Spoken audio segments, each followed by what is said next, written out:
Vous le suivez de partout sur l'ensemble du territoire national. Vous êtes à Lubumbashi, vous êtes à Kolwezi, vous êtes dans le nord Ubangi, y compris ici à Kinshasa, même à Maluku. Vous le suivez, mesdames et messieurs. Bienvenue dans ce nouveau numéro de votre magazine axé sur l'actualité. Aujourd'hui, nous avons le réel plaisir de recevoir pour vous un éminent acteur politique. Il est dans sa première participation avec qui nous allons nous entretenir autour des grandes questions d'actualité de notre pays. Il s'agit bel et bien de M. Héritier Maombi, qui se trouve être président national de la dynamique de jeunes fascistes DJF en sigle. Il est également cadre à l'UDPS Tshisekedi. Bienvenue, Monsieur le Président. Merci beaucoup, cher journaliste. Comment portez-vous? Non, ça va. Alors, d'entrée de jeu, vous êtes, je viens d'ailleurs de vous les présenter tout à l'heure, vous êtes président national de la dynamique des jeunes fascistes DJF en sigle. D'entrée de jeu, parlez-nous un peu brièvement de cette dynamique. Comment d'abord elle se porte? Dites-nous quand est-ce qu'elle a été créée et c'est quoi son objectif principal? Merci. Merci beaucoup, cher journaliste. Je suis, tel que tu l'as dit, je suis le président national de la dynamique des jeunes fascistes, qui est la DJF. Je suis encore cadre de l'IDPS Tshisekedi. Mais je vais rentrer sur votre question. Vous avez demandé en quand a été créée la DJF, la dynamique des jeunes fascistes. La DGF a été créée depuis 2023. Okay. Donc l'année passée. Janvier 2023. Okay. Pour l'objectif d'accompagner le chef de l'État durant sa campagne pour les élections de décembre 2023. Et vraiment, on a travaillé sur la campagne du chef de l'État. Et la DGF a été créée comme DFCJ. DFCJ qui est dynamique, Fachi, candidat unique de la jeunesse. Okay. Donc, on a fait les campagnes pour le chef, on a été dans quelques provinces. On est même arrivé là où le chef de l'État n'a pas eu même arrivé, okay. Dont le territoire de Mwenga, les gens qui connaissent la province du Sud-Kivu. Voilà. Vraiment, c'est une province, c'est un territoire impraticable, dont la route, c'est... Je ne peux pas parler ça, la route, c'est grave. Oui. Mais aussi, après les élections, on a trouvé mieux d'échanger les noms de la dynamique pour prendre la DGF qui est dynamique des jeunes fascistes. Vous avez basculé. Très bien. Après les élections. On a trouvé mieux. Comme on a fait les élections, nous les jeunes, on a fait les élections, on a soutenu les chefs de l'État durant les élections. Il a aussi rempli. On a fait la campagne et il a rempli. Ouais. On a demandé, c'est mieux que la DGF, la dynamique, ça prenne déjà l'ampleur du dynamique des jeunes parce qu'on a fait les campagnes pour les chefs de l'État. Okay. Et voilà pourquoi aujourd'hui, la dynamique a changé le nom vers DGF, qui est dynamique des jeunes fascistes. Donc, je vais répondre sur la question des objectifs principaux aujourd'hui. Vraiment, les grands piliers des objectifs de la dynamique, c'est accompagner la vision chef de l'État. C'est parmi les premiers objectifs de la dynamique. Accompagner la vision chef de l'État. Nous luttons pour l'intégration de la jeunesse dans la République. Nous luttons pour l'intégration de la jeunesse dans l'entrepreneuriat, dont l'accès au marché, aux entreprises publiques des jeunes Congolais. Nous luttons aussi contre l'insalubrité dans les provinces, dans les villes des provinces de la RDC, mais aussi les derniers objectifs. Nous sommes là et nous luttons pour le social du peuple. Vous luttez aussi pour le social du peuple congolais. Alors, au niveau où nous sommes, d'ailleurs, je viens de suivre les objectifs, on va aussi en parler, mais dites-nous, la dynamique est installée dans combien de provinces? Parce que la RDC, on a 26. Ouais, normalement, c'est là où je devrais d'abord commencer. Nous avons commencé d'abord à Kinshasa. Et aujourd'hui, grâce au conseil, aux accompagnements de quelques proches que je suis avec, aujourd'hui, la dynamique, nous sommes représentés dans 18 provinces. Dans 18 provinces. Sur 26. Ok, c'est un grand pas, dans une année seulement. Dans chaque province, nous avons des coordinations provinciales.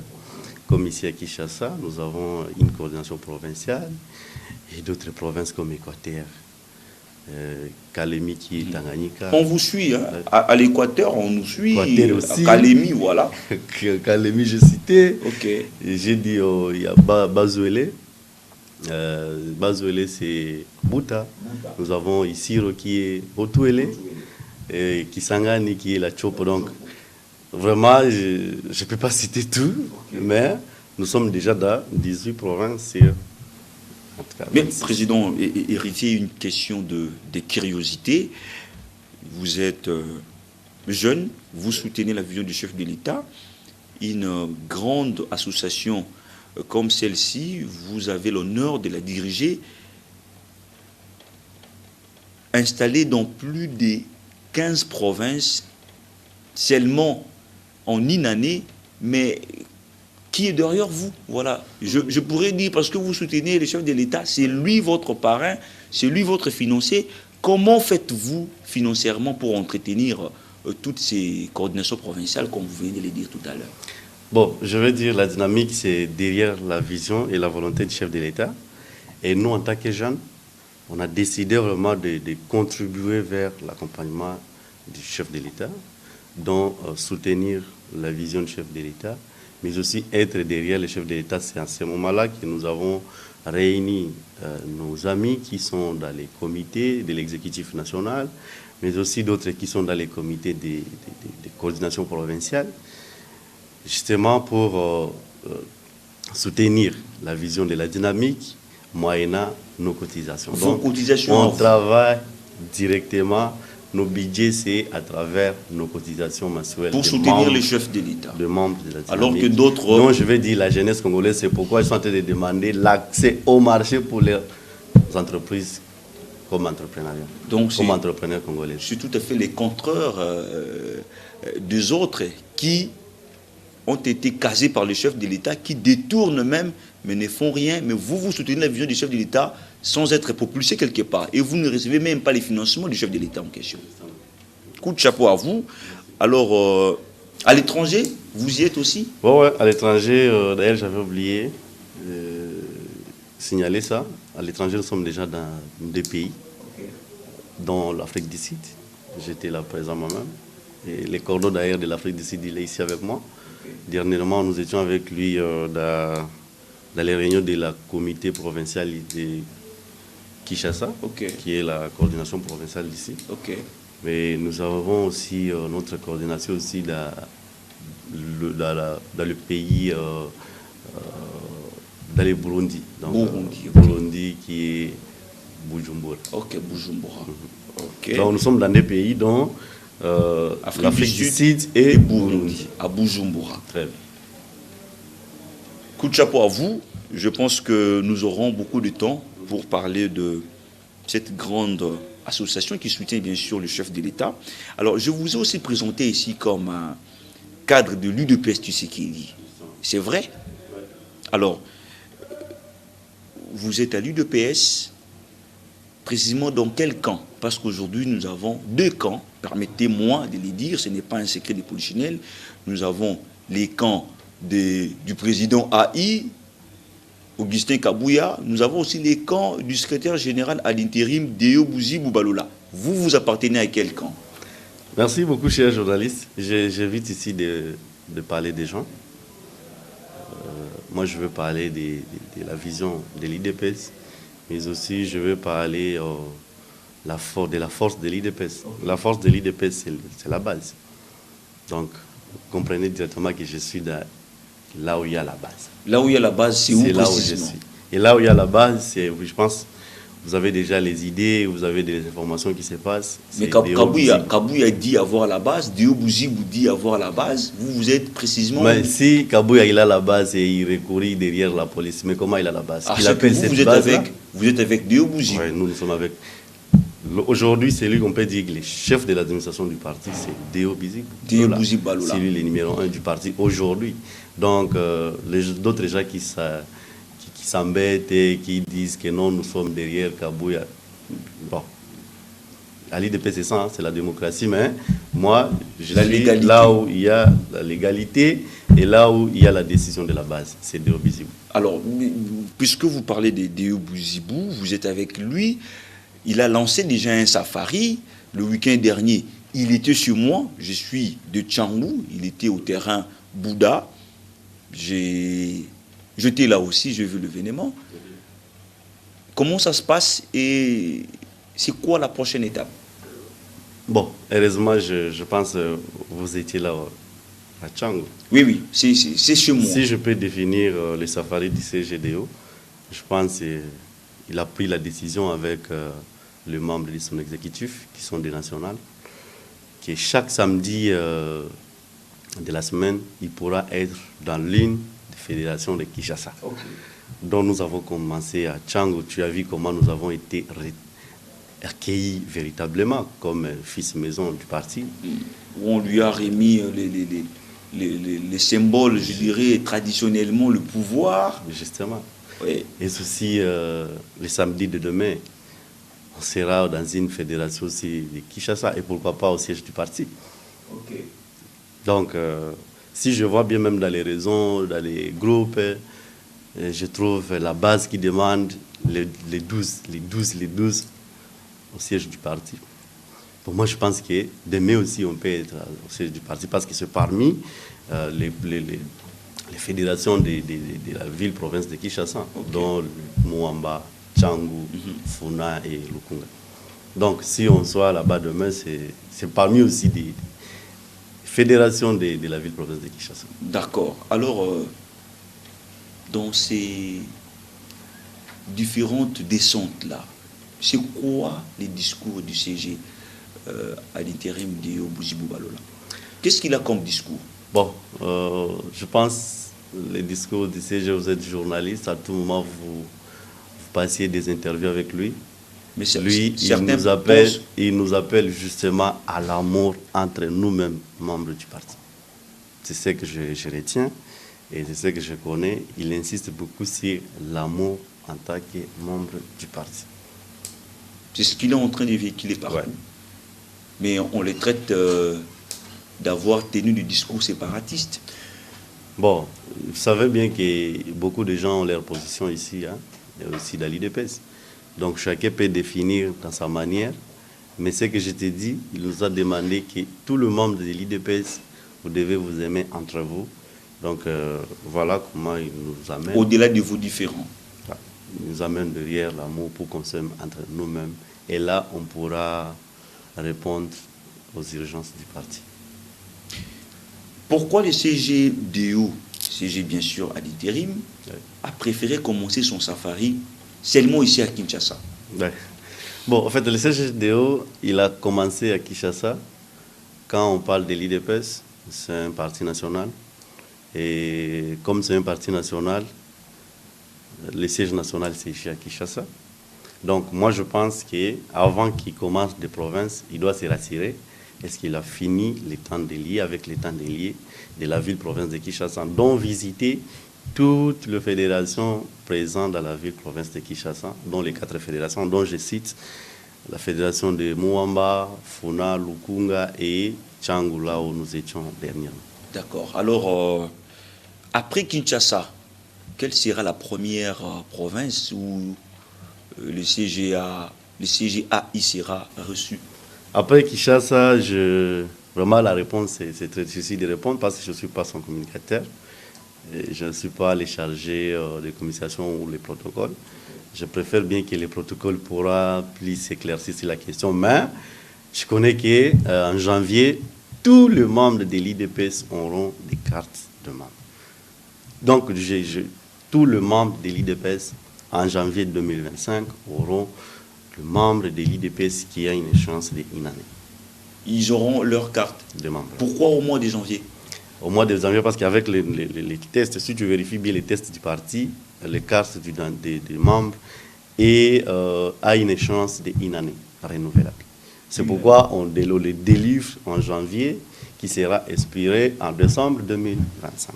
Pour qu'en janvier encore, on donne d'autres cartes. Mais ce n'est pas aussi un secret de polichinelle. Hein. Augustin Kabouya a promis également aux membres de l'UDPS la carte au mois de, je crois, si pas octobre et si novembre.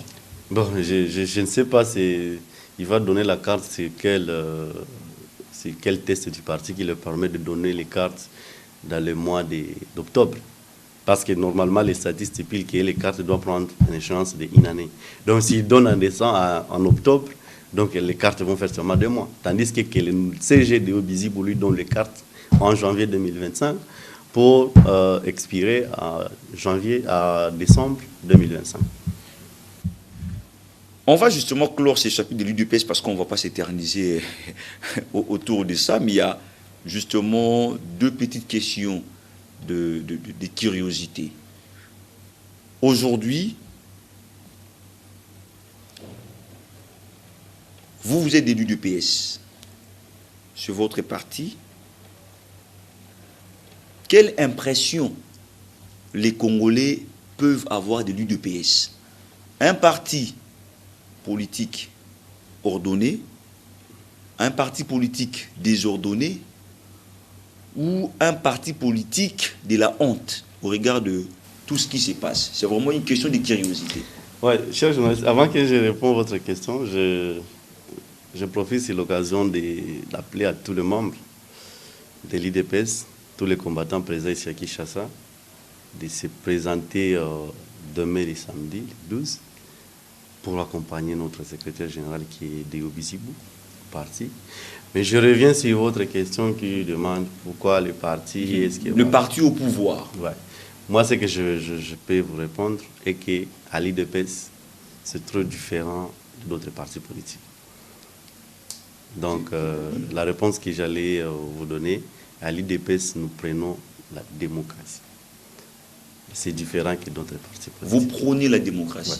Et donc tout ce que nous sommes en train de... partis politiques. Tout ce que le peuple voit là, c'est la démocratie. Oui, à l'IDPS, c'est la démocratie. Chacun a son opinion. Chacun a son opinion à l'IDPS. En ordre et en désordre. En ordre.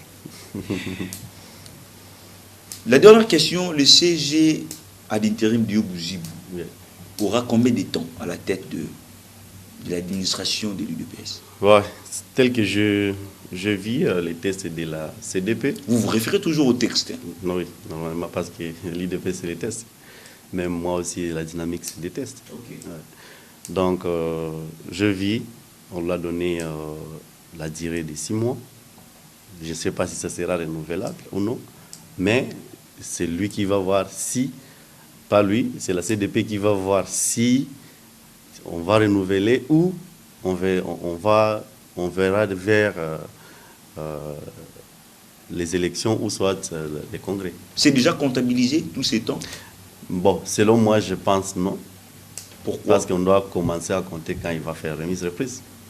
Avec ça va intervenir demain, le samedi. Avec je pense Augustin que Kabouya. Si on peut compter, on va commencer à compter demain. Avec Augustin Kabouya que vous qualifiez les CG sortants. Ouais. L'avenir nous dira plus. Demain, c'est pas l'éternité. Nous allons y arriver. C'est parmi aussi des sujets d'actualité. Hein. Aujourd'hui, la République démocratique du Congo est élue membre du Conseil des droits de l'homme des Nations Unies. Quelles sont vos impressions? C'est Soufachi. Bon, avant que je parle sur ça, je profite à féliciter la diplomatie régissante du chef de l'État, qui est son Excellence Félix Tshisekedi Tshilombo. Vraiment, aujourd'hui, à travers lui, aujourd'hui, la RDC est partout au monde. Vous avez vu qu'aujourd'hui, nous avons déjà un poste aux Nations Unies, c'est qu'on n'a jamais eu depuis. Mais c'est à travers le chef de l'État qu'on a eu ça. Voilà pourquoi je viens de féliciter le chef de l'État. Ouais. On a siégé. Je viens de féliciter le chef de l'État. Mais aussi, les postes, je pense pour nous, la RDC, c'est un poste qui va nous aider à bien identifier les dégâts commis par les agresseurs du pays. Oui, parce qu'on s'est posé la question de savoir à quoi cette place va influer sur la situation de l'Est. Oui, ça va influencer parce qu'on va plus tuer les gens comme on les tue aujourd'hui. À Goma, si tu es à Goma, souvent même dans les camps de déplacés, l'M23 à travers les Rwandais, ils bombardent la population comme ils veulent. Sous l'impulsion de l'autorité congolaise. Ce qui se fera plus parce que la RDC pourra représenter de tout ce qui se passe au même moment que les Rwandais réagissent. Ok.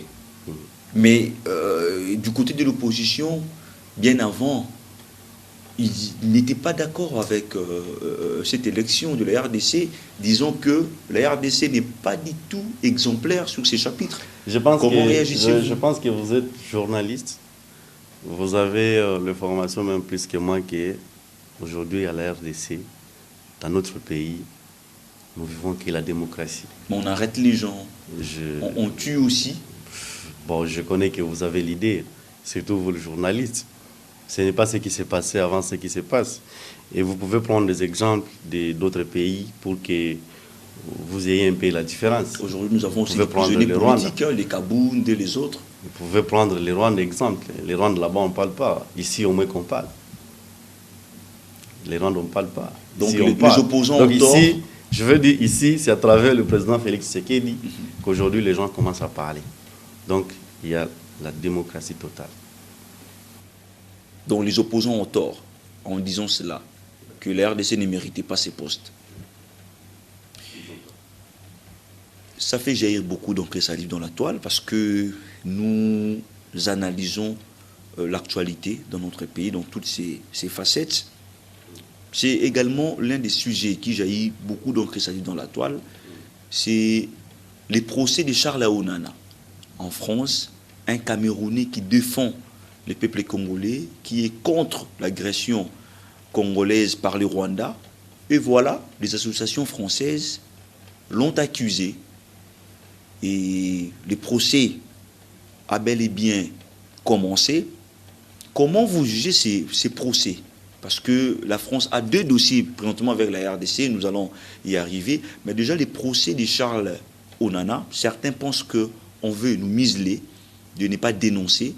D'autres pensent que c'est l'omerta de la communauté internationale contre la RDC. Quelle est votre version des faits, Président? Moi, je pense que c'est une plainte à soutenir. Quand vous voyez d'autres pays qui commencent à soutenir la RDC parce qu'ils sont agressés, c'est parce qu'ils ont vu. Je ne peux pas parler de la complicité d'autres pays, dont la France, moi je dois citer. La France et les États-Unis. Ce sont les gens qui soutiennent toujours, nuit et jour, les Rwandais. Mais quand l'écrivain Charles Aonana, ils voient ce qui se passe et ils déposent plainte. Moi, je pense comme Congolais, c'est une personne à soutenir. Il faut soutenir Charles Aonana. Ouais. On les soutient. Il a notre soutien. Être contre la démarche française, bien sûr. Normalement. Et aujourd'hui, parce qu'il s'agit toujours de la France, vous êtes au courant de ce qui s'est passé. Cette fois-là, c'était avec le chef de l'État, Félix Antoine Tshisekedi Tshilombo, qui a refusé de participer à la réunion, disons, huis clos du chef d'État lors du 19e sommet de la francophonie, parce que le président rwandais, dans son discours, n'a pas fait allusion à l'agression de la RDC par les Rwandais. Alors, sur cet aspect des choses, comment appréciez-vous l'acte posé par le chef de l'État? Merci beaucoup. Moi, j'étais parmi les premiers à saluer cette geste donnée par le chef de l'État. Je pense bien qu'on doit parler de la RDC quand la RDC est présente. J'avais aimé la décision prise par le chef de l'État parce que le chef de l'État, il a dénoncé dans la France et les États-Unis que je viens de citer ici, qu'ils sont parmi les gens qui soutiennent les Rwandais avec les agresseurs des M23. Donc, moi, j'avais beaucoup salué la démarche du chef de l'État et c'est pourquoi il a toujours mes soutiens. D'autres personnes sont allées même trop loin en demandant même au chef de l'État de se retirer de la francophonie parce que c'était une sorte d'humiliation. Pourtant, la RDC, c'est le 2e pays au monde où la langue française est honorée, alors que le Rwanda, la langue française occupe, je crois si je ne me trompe pas, la 3e place. Il y a le Kinyarwanda, il y a l'anglais, et puis le français. Est-ce que cette proposition de certains Congolais qui pensent que la RDC doit se retirer de la francophonie est salutaire? Selon moi, je pense que ce n'est pas une bonne décision. Ce n'est pas une décision qui va nous aider de finir avec l'insécurité de l'Est. Mais ce que moi je peux proposer, c'est que je pense, est de prendre des mesures ou de monter des stratégies, de voir quel pays demain la RDC nous pouvons soutenir pour qu'ils prennent contrôle du secrétariat général de la francophonie, dont les Rwandais gèrent aujourd'hui. Parce que nous, comme nous sommes les deuxième pays du monde qui parle le français, je ne pense pas si on peut prendre ce poste, mais nous pouvons quand même soutenir l'autre pays qui va prendre ce poste et qui pourront parler et accompagner la RDC dans toutes ces démarches, justement, dans la francophonie. On tend sûrement à la fin de notre entretien. Je vous remercie d'ailleurs d'avoir été disponible. Il y a plus ou moins quelques questions des téléspectateurs, hein, parce que souvent c'est d'habitude, lorsqu'il y a un invité, les gens réagissent. Alors il y a 2 questions qui nous viennent de téléspectateurs. La première question nous vient de Lubumbashi, où on vous demande, Monsieur Héritier Maombi, comment appréciez-vous les 100 premiers jours du gouvernement Judith Suminwa? Merci beaucoup pour la question. Avant que je parle les 100 jours du gouvernement Suminwa, je prends l'occasion de saluer la première dame, la première ministre plutôt, qui est Judith Toulouka. Vraiment, c'est une femme qui travaille nuit et jour pour les sociales de la population, dont du peuple congolais. Et vous les sentez aussi? C'est une femme encouragée. Je pense qu'elle sera distinguée parmi le Premier ministre de la République, qui ont bien travaillé, qui s'est soucié du social de la population. Et on peut voir parmi son gouvernement le ministre qui travaille, dont je dois commencer à citer. Je vais parler du ministère de l'Intérieur, décentralisation, ministère de l'Intérieur, sécurité, décentralisation, affaires coutumières, qui est le VPM Jacquemin Chabani. Aujourd'hui, si vous voyez ce qu'on est en train de faire, c'est le respect de la code des routes. Ça n'a jamais existé. Vous voyez, aujourd'hui, il y a des généraux qui prennent des lignes normales. Pas de troisième bande. Ouais, pas de troisième bande. Et c'est avec Jacquemin qu'on vient de voir ça ici au pays. Bon, nous sommes je vais vous parler aussi les avis exemples. Sont partagés. Je vais aussi vous parler d'autres exemples. Le respect sur les nominations des ministres provinciaux, dont la loi nous demande de prendre 10 ministres. Mais depuis des ministères et des VPM qui passaient là-bas, c'est toujours au-delà des 10 ministres. C'était toujours au-delà des 10 ministres. Mais c'est avec Jacquemin, il y a quand même la rigueur. Il a dit, niet, chaque gouvernement provincial doit avoir 10 ministres provinciaux. Ça, ce n'est pas des choses à rejeter. Hein. Et à part Jacquemin Chabani, c'est quelqu'un à saluer. Mais aussi, avant que je parle d'autres personnes, je rentre toujours chez VPM Jacquemin Chabani. Donc, c'est quelqu'un vraiment à soutenir.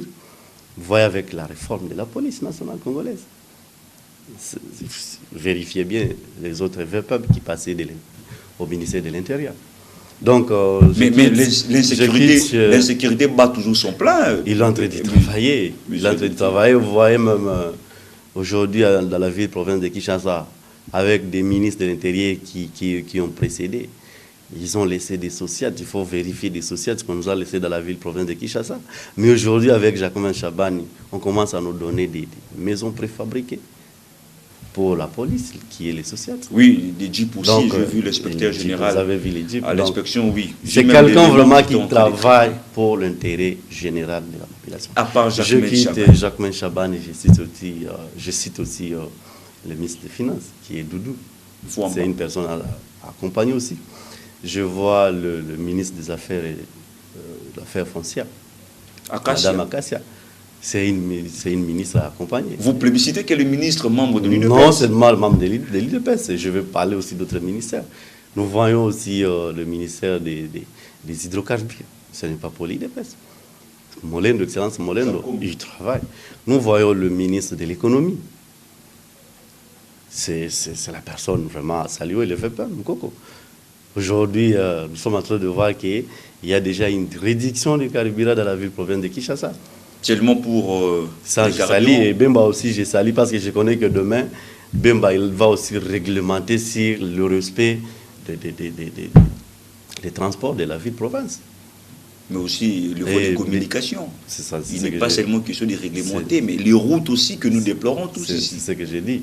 Quand on parle des routes, ce n'est pas seulement le ministre des Transports. Nous avons aussi le ministre des Infrastructures. Qui Guissaro, qui aussi l'entre d'intervenir. Et l'autre fois, j'ai vu sur la télé avec les gouverneurs de province et les DG de l'OVD. Ils sont en train de citer les routes secondaires de la ville-province de Kinshasa qui vont commencer à être réhabilitées demain. Ça, c'est des gens un pas. Là, je rentre aussi pour le ministre de la Justice. C'est une personne aussi à saluer. Il travaille aussi. Bon, je n'ai pas besoin de parler son nom. Hein. Je cite seulement le ministère. C'est quelqu'un aussi vraiment à soutenir.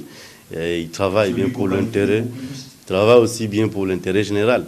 Ça, je ne suis pas dans ça. Mais aussi, nous voyons aussi la ministre des Affaires sociales, Madame Aziza. C'est aussi une personne à saluer. Ce sont les gens-là qui font bien le travail et qui accompagnent la vice-chef de l'État, que je peux dire dans les 100 jours du gouvernement. Vous n'avez pas fait allusion au ministre du Sport qui, depuis qu'il est là, les Léopards ne font que gagner. Si je parle des sports, bon, ce n'est pas lui-même qui a travaillé là-bas. Il y a d'autres ministres qui ont travaillé là-bas et qui soutiennent toujours notre équipe de la Léopard. Moi, lui aussi, si je le soutiens, tu vas dire que non, voilà, tu soutiens toujours le membre de l'IDPS. Mais lui aussi, quand même, il a mes soutiens. Il a mes soutiens aussi. Là, c'était la question de vous, les téléspectateurs, que le président héritier est en train de répondre. Vous avez dit que les 100 jours de Mme Judith Souminoa, il y a quand même une lueur d'espoir. Oui, vraiment, c'est positif. Mais est-ce que vous pensez que sur le plan social, elle a déjà réussi? Oui, elle a réussi sur le plan social parce que si tu vois bien, j'ai félicité la ministre des Affaires sociales.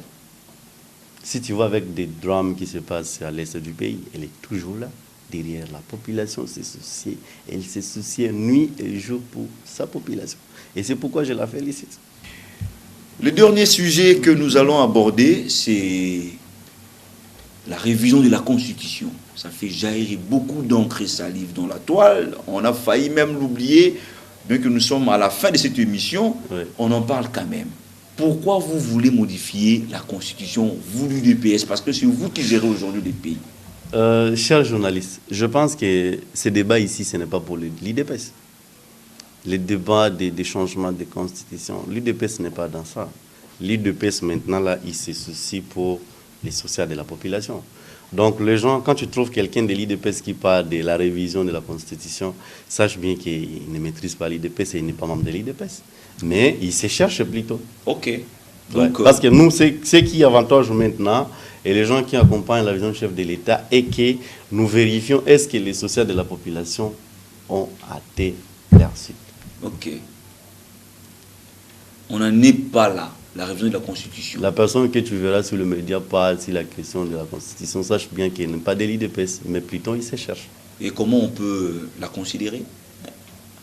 Moi, je peux dire qu'il faut la considérer comme l'ennemi principal du pouvoir. OK. Ouais. Donc, la révision de la Constitution n'est pas sur la table de l'UDPS.